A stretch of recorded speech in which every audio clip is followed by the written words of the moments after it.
Hi, my name's Connie and this is my husband Tom, and together we run Neuk Market Garden, which is a slowly becoming 4-acre site on rented land from the Balcaski estate here in the East Neuk of Fife. We're part of Bow House, which is a project to reinvigorate the local food economy here in the East Neuk. And we have a veg box scheme for local customers, and we supply restaurants and cafes and shops in the local area as well. We grow a really wide variety of veg and salad, herbs, and a bit of fruit because we run a veg box scheme or a community supported agriculture scheme.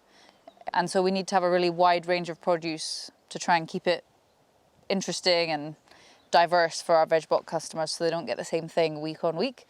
But we also sell a lot to restaurants and cafes in the local area, and there are some specific things that they look for that perhaps the general public don't look for as much. So I can't remember the exact number, but it's sort of 50-ish different varieties of veg. We've got pretty much everything, if you can think of it, we've got it. We grow tomatoes, celery, peppers, radicchio, beetroot, carrots, potatoes, onions. I mean, yeah, it's just sort of most vegetables. Yeah, most vegetables that you can grow in this climate, either in the field or under cover, we'll try to grow. Some things are borderline, but yeah, we basically try to grow everything. We're currently standing amidst loads and loads of chicory and radicchio. That is kind of for the restaurant market, but also it's really useful for our salad mix in the winter. We have 75 weekly veg bag customers, or CSA customers, because we're a community supported agriculture scheme. But all of our customers, including those and our restaurant, cafe, shop customers, are all really within the East Neuk of Fife, so really local. Only this year did we start even driving to St Andrews. So I think we have a sort of 12-mile radius around the farm that we supply to. And most of our veg box customers actually collect from the farm, so they have a really good connection with where their food comes from. So yeah, CSA is short for Community Supported Agriculture, which is a term that I think originated in the States, but it basically means where, kind of what it says on the tin, where you have a model where the community has a chance to support a farm or a group of farmers, which usually means there's a closer involvement between the sort of the consumer of the farm produce and the farmer, and that might mean open days and and very regular communication. And for us, it's also meant that we sort of treat them as subscribers. Members of our CSA scheme, or Community Supported Agriculture scheme, pay up front. They can do pay up front at the beginning of the season in return for a veg box throughout the year. So we run, at the minute, we run from May to December, but we ask people to pay if they can in sort of January, February, March time, because that allows us to buy compost and seeds and pay staff when there isn't much produce around and cash flow is tight, so we can sort of get started. It's like a down payment for their veg bag basically throughout the year. Yeah. We like to use for our farming practices, we used to like to use the term like agroecology, which is sort of a catch-all term for sort of farming practices that work within like natural systems.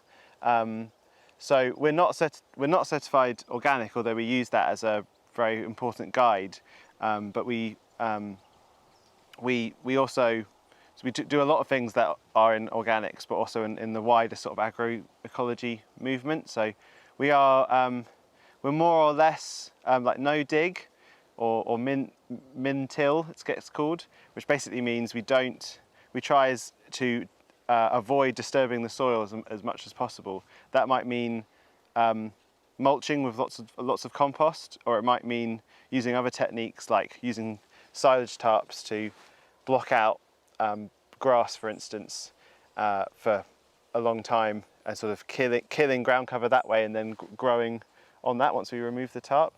But we're absolutely committed to not using any artificial fertilizers or any sprays, and we are actually in the process at the moment of thinking about converting to organic, just because we're basically using the guidelines anyway, and so it feels like we should. We're both new entrants into agriculture, and my background is I worked in sort of planning and like city planning and stuff, but before here, and really it's Connie who's responsible for sort of getting me into it, and you've got much more of a growing background and some farming in your background as well.